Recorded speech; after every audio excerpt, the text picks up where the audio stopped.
Salut tout le monde, j'espère que votre vie de communion avec le Seigneur est accompagnée de riches découvertes et de révélations puissantes. Après tout, l'accès à sa merveilleuse présence n'est pas limité.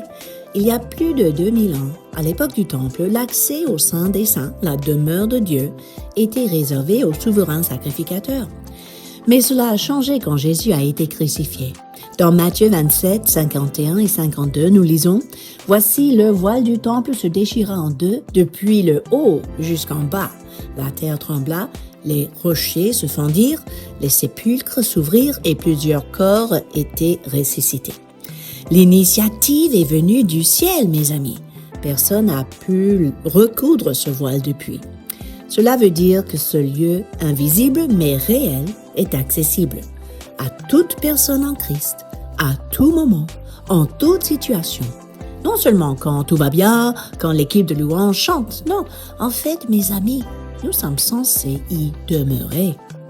Observez bien ce qui s'est passé simultanément, comprenant les effets de ce miracle sur notre âme. Le voile est déchiré, ce qui cache son visage est éliminé. La terre qui tremble, notre mentalité terrestre, ou je dirais même religieuse, est bien secouée, voire défiée.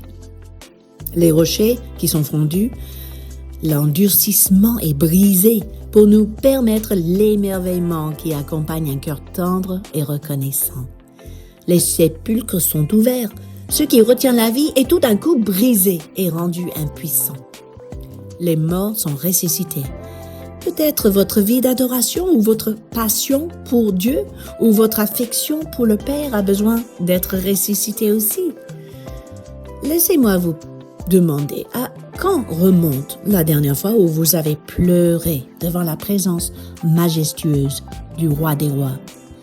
À quand remonte la dernière fois où vous êtes tombé à genoux en voyant l'immensité de son amour pour vous? À quand remonte la dernière fois où vous vous êtes trouvé en extase face à la gloire du Dieu de l'univers? Ne vous contentez pas d'une louange machinale ou d'une adoration superficielle. Essayez d'oublier vous-même et de vous perdre en Jésus, qui demeure en communion parfaite avec le Père Céleste. Et concrètement, choisissez des chants qui ne parlent que de lui, non de vous, même pas vos désirs, vos besoins.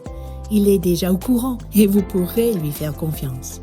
Dans Hébreux 4, 15 à 16, nous lisons que nous avons un souverain sacrificateur qui a été tenté comme nous en toutes choses, sans commettre de péché. D'autres termes, il est parfait, sans défaut. Et cela continue. Approchons-nous donc avec assurance du trône de la grâce, afin d'obtenir miséricorde et de trouver grâce pour être secourus dans nos besoins. Ça va se faire automatiquement dès que vous décidez d'adorer le Seigneur, de vous approcher de lui. En Hébreux 10, 19 à 23, nous comprenons que par le moyen du sang de Jésus, une libre entrée dans le sanctuaire nous a été donnée au travers du voile. Nous pourrons donc nous retenir fermement la profession de notre espérance. Il y a des exemples des gens bouleversés dans la présence de Jésus.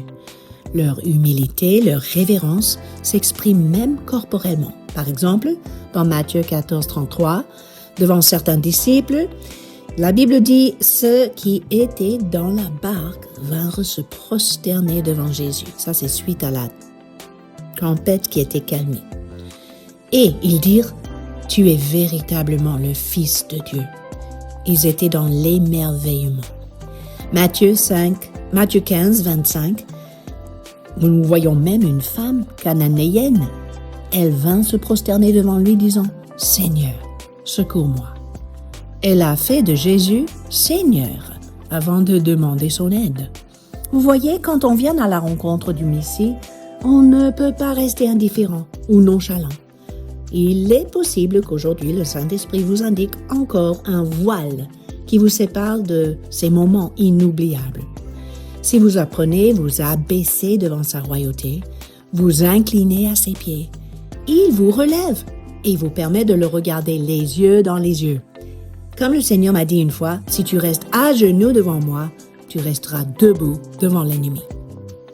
En fait, le sacrifice de Jésus a tout accompli pour nous offrir non seulement des expériences de temps en temps, mais carrément un positionnement incontestable et indestructible. Le Seigneur veut réveiller votre foi afin que vous viviez pleinement dans ce lieu. Dans le psaume 93, verset 4, la Bible dit « Plus que la voix des grandes, des puissantes eaux, des flots impétueux de la mer, l'Éternel est puissant dans les lieux célestes. » Pas seulement sur la terre, mais dans les lieux célestes. Maintenant, revisitez 2 versets connus dans le Nouveau Testament qui va vous montrer là où vous êtes placés. Éphésiens 1, 3. Béni soit Dieu, le Père de notre Seigneur Jésus, qui nous a bénis de toutes sortes de bénédictions spirituelles dans les lieux célestes en Christ. Voilà la place qui est réservée pour vous au-delà de ce voile déchiré. Puis dans Éphésiens 2, 6, il nous a ressuscités ensemble. Il nous a fait asseoir ensemble dans les lieux célestes en Jésus-Christ. Donc on peut dire en conclusion, restez à genoux, déversant votre parfum d'adoration aux pieds de Jésus.